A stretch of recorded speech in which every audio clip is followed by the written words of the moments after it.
జై శ్రీమన్నారాయణ. ఈరోజు మనం ధర్మపదం గ్రంథంలోని భాగము 2 అంటే ద్వితీయ భాగములోని విభాగము 18.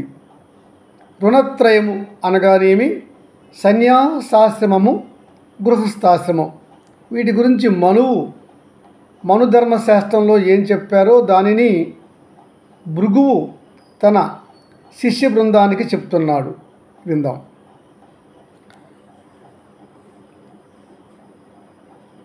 ఋషులారా, మానవుడికి 1 దేవరుణం, 2 ఋషి రుణం, 3 పితృదేవతల రుణం అనే 3 రుణాలు ఉన్నాయి. ఈ రుణాలను తీర్చకుండా మానవుడు గతించినసో అతనికి సద్గతి లేదు, స్వర్గము లేదు. ఎంతో పుణ్యము చేసుకొని మోక్షంకి వెళ్ళాలన్నా కూడా అతనికి మోక్షము కూడా దక్కదు అని చెప్పుకొచ్చారు. అంటే వేదాధ్యయనము చేస్తూ ఒకటి, రెండవది విశేష పర్వదినాలలో వ్రతాలు నిర్వహిస్తూ 2, మూడవది పర్వదినాలు మినహా గృహస్థునకు శాస్త్రంలో చెప్పినటువంటి గృహస్థు బ్రహ్మచర్యం పాటిస్తూ, అంటే మరలా చెప్తున్నాను, తన భార్య బహిష్టైన 4 దినముల వరకు ఆమెను ముట్టుకొనక, ఆమెతో సంగమించక, తదుపరి గల 12 దినములలో పర్వదినాలు మాని ఇతర దినాలలో రాత్రిపూట భార్యతో సంగమించి పిల్లలను కనాలి. అది 3వ ధర్మం కూడా అతనికి అవుతుంది. అంటే పితృదేవతలకు కూడా అతను రుణం తీర్చుకున్నవాడు అవుతాడు. ఇలా సంతానాన్ని పొంది పితృదేవతలకు అతను పితృకర్మలు చేస్తూ ఉండాలి. ఈ విధంగా చేస్తే 3 ధర్మాలు అతను నిర్వహించిన వాడు అవుతాడు. ఈ ధర్మాలు నిర్వహిస్తున్నవాడు ఎలా ఉండాలంటే వేదాధ్యయనం చేస్తూ ఉండాలి.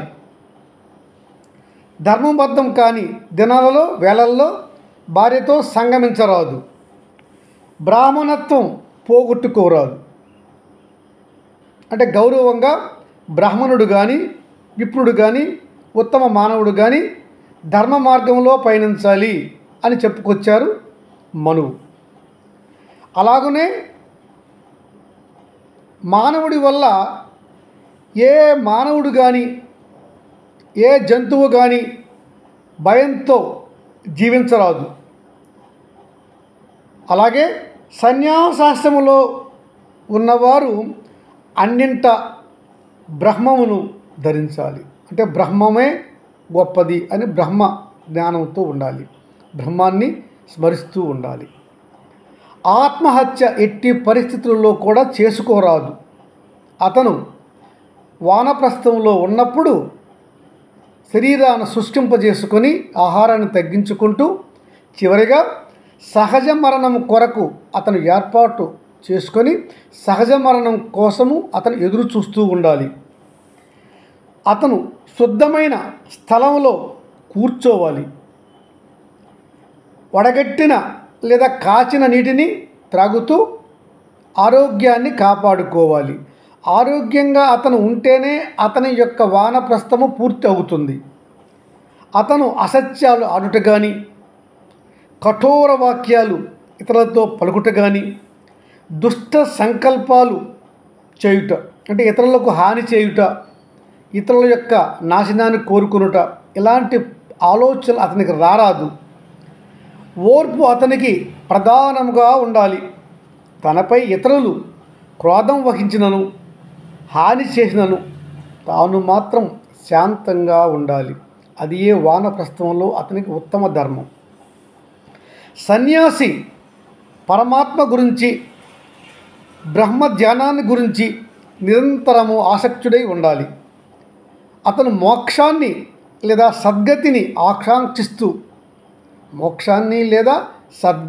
ఆకాంక్షిస్తూ సన్యాస లక్షణాలతో పరిసరాలలోని వ్యక్తులను గూర్చి కానీ, సమస్యలను గూర్చి కానీ ఆ సమాజం గురించి కానీ ఎట్టి ఆసక్తి లేకుండా అతను ఉండాలి.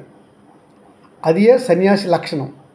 సన్యాసి మోసపు మాటలు చెప్పి భిక్ష కూడా పొందరాదు. అలాగే ఆ సన్యాసికి దొరికిన దానితోనే ఆ రోజు అతను సరిపెట్టుకోవాలి. అతను దొరికిన భిక్షను మరనాటికి దాచుకొనరాదు. కమండలాలు ధరించి సన్యాసి ముండిత శిరస్కుడై అంటే తలను గీయించుకుని ఉండాలి. మీసాలు కూడా అతను ఉంచుకోరాదు. నిత్యము ఒక చోట నిలవకుండా అంటే అతను ఆవు పాలు పితికే అంతటి కాలము కూడా ఒక దగ్గర ఉండకూడదు. ఆ కాలానికి అంటే ఎక్కువ ఉంటే ఆ సన్యాసత్వానికి హాని అవుతుంది. అది కూడా అతను చూసుకోవాలి. యతిగా మారిన అతడు ఆహార పాత్రలు కానీ ఇతర మానవులు వాడే వంట పాత్రలు కానీ వాడకుండా సొరకాయ డిప్ప కానీ మట్టి మూకుడు కానీ వెదురు గొట్టం కానీ కొయ్యితో చేసిన డిప్ప కానీ ఆహారం పొందటానికి అతను భుజించడానికి వాడుకోవాలి. ఒక్క పూట మాత్రమే భిక్ష స్వీకరించి దానిని ఒక పూట కానీ 2 పూటలు కానీ స్వీకరించాలి. ఆ రోజుతో ఆ భిక్ష పూర్తయిపోవాలి, దాచుకోరాదు. అలాగే గృహస్థుల భోజన అనంతరమే అతను వారి గృహాలకు భిక్షకు ఆ సన్యాసి వెళ్ళాలి. వారు భోంచేయక ముందు వెళ్ళి వారిని ఇబ్బంది పెట్టరాదు. యతి లేదా సన్యాసి లక్షణాలు ఎలా ఉండాలంటే అల్పాహారము, ఆదర్శప్రాయమైనటువంటి ఆలోచన, సర్వజీవ స్నేహము, ద్వేషరాహిత్యము, అహింసావ్రతము, సత్యవ్రతము పాటించాలి.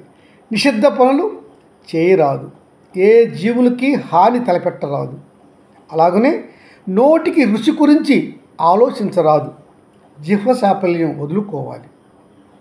ఏ మాత్రము ప్రాధాన్యత ఇవ్వకపోవుట, దేనికి తినే ఆహారానికి రుచికి ప్రాధాన్యత లేకుండా దొరికినటువంటి భిక్షతోనే అతను ఆ రోజు భోజనం పూర్తి చేసుకోవాలి. అది యతి లక్షణం.